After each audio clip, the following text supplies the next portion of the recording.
जे निवडून आलेले आहेत खासदार आपण पाहिलं असेल 2024च्या लाटेमध्ये उद्धव साहेब प्रत्येक मतदारसंघात गेलेले आहेत. आम्ही असो, पवार साहेब असतील, हे सगळेच आम्ही प्रचार करून लोकांनी हे ना मशालीवर जिंकून आणलेलं आहे. महत्त्वाची गोष्ट म्हणजे कालच्या आमच्या बैठकीमध्ये आपण पाहिलं असेल सगळेच लोक काही तिथे उपस्थित होते, काही ऑनलाईन उपस्थित होते आणि हे सगळ्या लोकांनी विश्वास ठेवून मतदान केलेलं आहे आणि सगळे सोबत आहेत.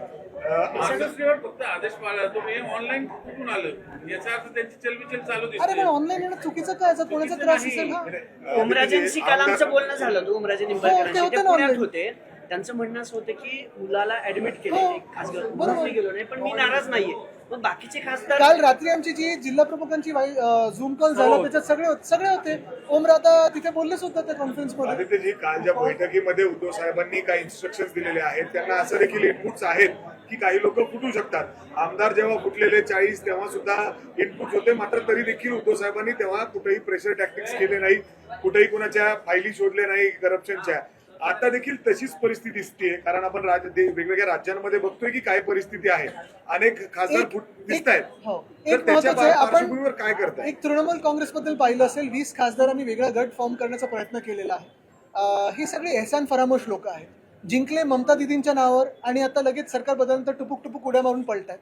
एक महत्वाची गोष्ट आहे की आमची केस जवळपास आता 4-4.5 वर्ष चालू आहे. राष्ट्रवादी काँग्रेसची देखील केस तेवढीच वर्ष चालू आहे.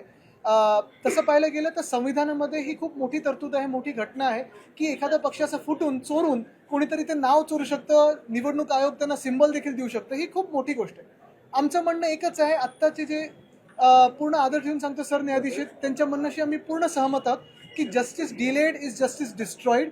आणि तो जस्टिस डिस्ट्रॉय होताना दिसतोय का आपल्याला देशामध्ये? आपलं लोकशाही डिस्ट्रॉय होत दिसते का?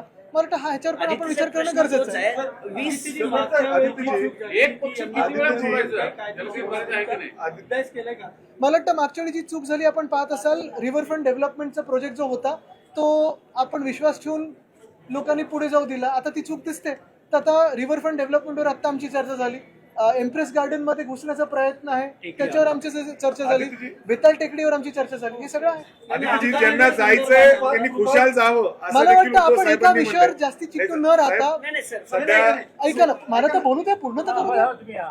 महत्वाची गोष्ट एकच आहे की ह्या एका राजकीय गोष्टीवर चिकटून न राहता महाराष्ट्रात अनेक विषय आहेत, देशात अनेक विषय आहेत आणि त्याच्यावर पण आपण चर्चा करणं गरजेचं आहे. अभिजित तिपकेवर सुद्धा हमला झालाय. सगळ्यात कृपाल तुमाने यांनी देखील दावा केला की तुमचे 7 खासदार त्यांच्या संपर्कात आहे. पावसाळी अधिवेशनानंतर त्यांचं ऑपरेशन टायगर हे पूर्ण होईल असा कृपाल तुम्हाजीनं सांगा, परत निवडणूक लढवून दाखवा आणि जिंकून दाखवा.